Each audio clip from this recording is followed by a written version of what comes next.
आज हम वर्ग संख्याओं से जुड़े पैटर्न की बात करने वाले हैं। यहाँ हमारे पास समान आकार वाले वर्ग आकृतियों का विन्यास है। यहाँ पर ये दूसरा वर्ग आकृतियों का विन्यास है। अगर आप ये जानना चाहें कि इन दोनों में उभयनिष्ठ क्या है, तो आप इनके केंद्र बिंदुओं को मिलाएं तो आपको एक त्रिभुज मिलता है इन दोनों में ही। तो यहाँ पे एक त्रिभुज बनता है और यहाँ पर ये दूसरा त्रिभुज बनता है और यहीं से त्रिकोणीय संख्याएं यानी कि ट्रायंगुलर नंबर्स की अवधारणा उत्पन्न होती है। आइए समझने का प्रयास करें कि त्रिकोणीय संख्याएं क्या हैं। आइए इसे समझते हैं। तो यहाँ पर हमारे पास एक वर्ग आकृति है और यहाँ पर हमारे पास दो वर्ग आकृति है।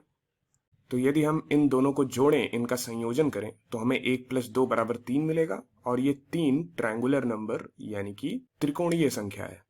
अब दूसरा वाला क्या होगा? ये एक ब्लॉक है, ये दो ब्लॉक है और ये तीन ब्लॉक है, तो ये 1+2+3 बराबर 6 होगा। तो 6 यहाँ पर एक त्रिकोणीय संख्या है।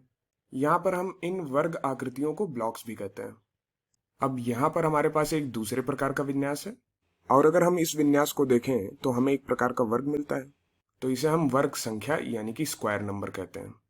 तो ये कौन सी संख्या है? ये 3+3+3 ये 9 के बराबर है, यानी कि 9 एक वर्ग संख्या है।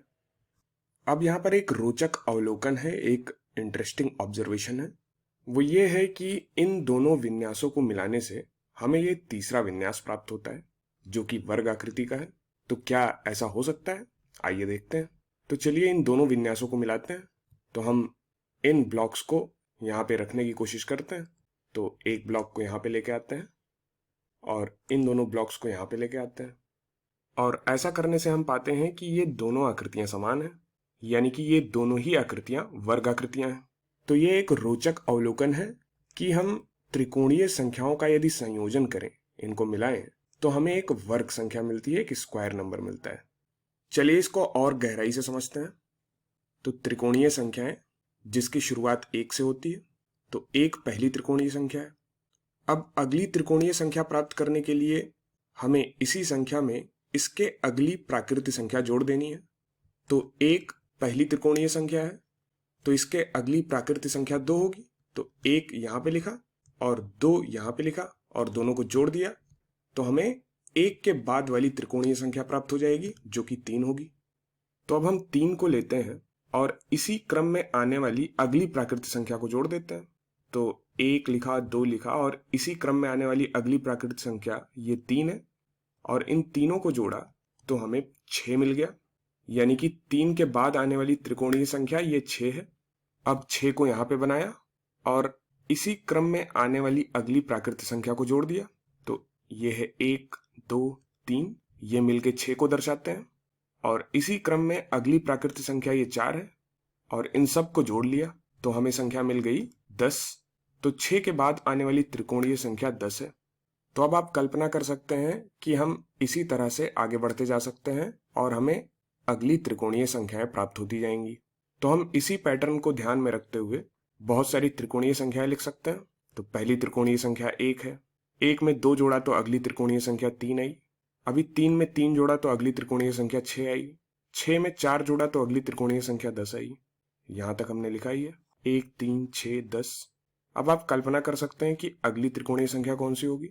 तो हमने 10 को यहाँ पे बनाया और 1 2 3 4 इनको जोड़ने से 10 आया था। अब 4 के अगली जो प्राकृत संख्या होगी उसको हम जोड़ लेंगे। तो 4 के बाद कौन सी प्राकृत संख्या आती है? 5। तो 5 ब्लॉक्स बना लिए और 5 को जोड़ा तो हमें 15 मिल जाएगा। अब इसके अगली त्रिकोणीय संख्या यदि हमें लिखनी हो तो आप उस पर विचार कर सकते हैं। तो मैं चाहूंगा वीडियो को रोकें और विचार करें कि कौन सी संख्या आएगी। चलिए साथ में करते हैं। तो यहाँ पर 5 आया है, ये 5 ब्लॉक है। अब इसी क्रम में अगर आगे चलेंगे तो हमें 6 ब्लॉक आगे जोड़ने पड़ेंगे, यानी कि 15 में हमें 6 जोड़ना पड़ेगा। तो 15 में जब हम 6 जोड़ेंगे तो हमें 21 मिल जाएगा। तो 15 के बाद त्रिकोणीय संख्या जो मिल रही है वो 21 है। 15 में 6 जोड़ने पर 21 मिला है। अब 21 का विन्यास ऐसे बनाएंगे और सबसे अंत में हमने 6 ब्लॉक्स जोड़े थे। तो 1 + 2 + 3 + 4 + 5 + 6 और ये हमें 21 मिला था। तो इसके आगे बढ़ने पर हमें 7 ब्लॉक्स और जोड़ने पड़ेंगे। तो 21 में हम 7 जोड़ेंगे तो हमें 28 मिल जाएगा। तो 21 में 7 जोड़ने पर हमें 28 मिला था। अब 7 के बाद कौन सी प्राकृत संख्या आती है? तो 7 की अगली प्राकृत संख्या हुई 8, यानी कि 28 में 8 जोड़ने पर हमें उसके अगली त्रिकोणीय संख्या मिल जाएगी जो कि 36 है। तो यहाँ पर हमें एक पैटर्न दिख रहा है। अब 36 के अगली त्रिकोणीय संख्या में जोड़नी है। तो चूंकि हमने 28 में 8 जोड़ा तो हमें 36 मिला है। अब 8 की अगली प्राकृतिक संख्या है 9, तो 36 में हम 9 जोड़ेंगे तो हमें 45 मिलेगा। अगली त्रिकोणीय संख्या 45 मिलेगी। इसी प्रकार यदि 45 में 10 जोड़ें तो इसके अगली त्रिकोणीय संख्या में मिल जाएगी, और ये क्रम चलता रहेगा। अब आप में से कुछ लोग ऐसी सैकड़ों त्रिकोणीय संख्याएं लिख सकते हैं या फिर हजारों त्रिकोणीय संख्याएं भी लिख सकते हैं। अब अगला है कि इनके संयोजन से हमें किस प्रकार से वर्ग संख्याएं मिलती हैं। तो चलिए इसको देखते हैं। तो यहां पर त्रिकोणीय संख्याएं यानी कि ट्रायंगुलर नंबर्स लिखे हैं, जिनको अभी हमने ज्ञात किया था। अब यहां पर देखते हैं कि पहली वर्ग संख्या कौन सी है, पहला स्क्वायर नंबर कौन सा है।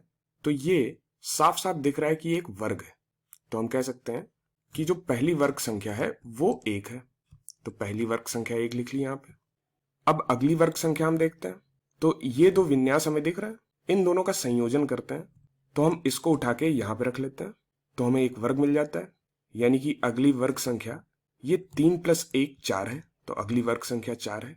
तो 1 और 3 को जोड़ा तो हमें 4 मिल गया। तो पहली वर्ग संख्या 1 और उसके अगली वर्ग संख्या 4 है। और यहां पर इस ब्लॉक को वापस से उठा के हमने यहां पे रख दिया। अब चलिए इन दो विन्यासों को मिलाते हैं, और ये काम हमने पहले भी किया है। तो इस पहले वाले ब्लॉक को उठा के यहाँ पे रखते हैं, तो इसको उठा के यहाँ पे रख दिया। अब जो दो ब्लॉक्स बच रहे हैं इनको यहाँ पे रखते हैं, तो इसको उठा के यहाँ पे रख दिया। तो हमें एक वर्ग मिल रहा है। तो ये 6 + 3 9, यानी कि अगली जो वर्ग संख्या है वो हमें 9 मिलेगी। तो 3 और 6 को कंबाइन करने पर, संयोजन करने पर, या फिर कहें इनको जोड़ने पर हमें अगली वर्ग संख्या 9 मिल रही है। अब चलिए इसको वापस से उठा के रख देते हैं। अब हमें अगली वर्ग संख्या लिखनी है। तो हम इन दो विन्यासों को जोड़ते हैं आपस में, इनका संयोजन करते हैं। तो क्या करते हैं, हम इस वाले ब्लॉक को उठा के यहाँ पे रखते हैं, तो इसको उठा के यहाँ पे रख दिया। इन दोनों को उठा के यहाँ पे रख दिया, और इन तीनों को उठा के यहाँ पे रख दिया। तो ये एक वर्ग मिल रहा है हमें। तो 6 + 10 16, यानी कि अगली वर्ग संख्या हमें 16 मिल जाएगी यहाँ पे। तो इनको उठा के वापस से यहाँ पे रख दिया। तो 6 और 10 को आपस में हमने जोड़ा है, तो हमें अगली वर्ग संख्या 16 मिल गई है। अब इसी पैटर्न को हम आगे जारी रखेंगे तो हमें अगली वर्ग संख्याएं मिलती जाएंगी। तो 16 के बाद जो वर्ग संख्या आएगी वो कौन सी होगी, तो 10 और 15 को हम जोड़ेंगे तो हमें 25 मिलेगा। अगर उसका हम विन्यास बनाएंगे तो हमें 5/5 का एक वर्ग मिलेगा जो कि 25 को दर्शाएगा। अब अगली वर्ग संख्या होगी 15 + 21 जो कि 36 है। इसके अगली होगी 21 + 28 जो कि 49 है। और इसके अगली होगी 28 + 36 जो कि 64 है। और 64 के अगली वर्ग संख्या होगी 36 + 45 जो कि 81 के बराबर है। और इसी प्रकार इसी पैटर्न को हम जारी रखेंगे तो हमें आगे की भी वर्ग संख्याएं मिलती जाएंगी। तो यहां से हमें क्या पता चलता है कि क्रमागत त्रिकोणीय संख्याओं का योग एक वर्ग संख्या देता है। यानी कि आप सभी त्रिकोणीय संख्याओं यानी कि ट्रायंगुलर नंबर्स को क्रम से लिख लें और किसी भी दो क्रमागत त्रिकोणीय संख्याओं को जोड़ें, तो जोड़ने पर जो उत्तर मिलेगा वो एक वर्ग संख्या मिलेगी आपको। जैसे कि 1 और 3 को जोड़ा तो 4, 4 एक वर्ग संख्या है।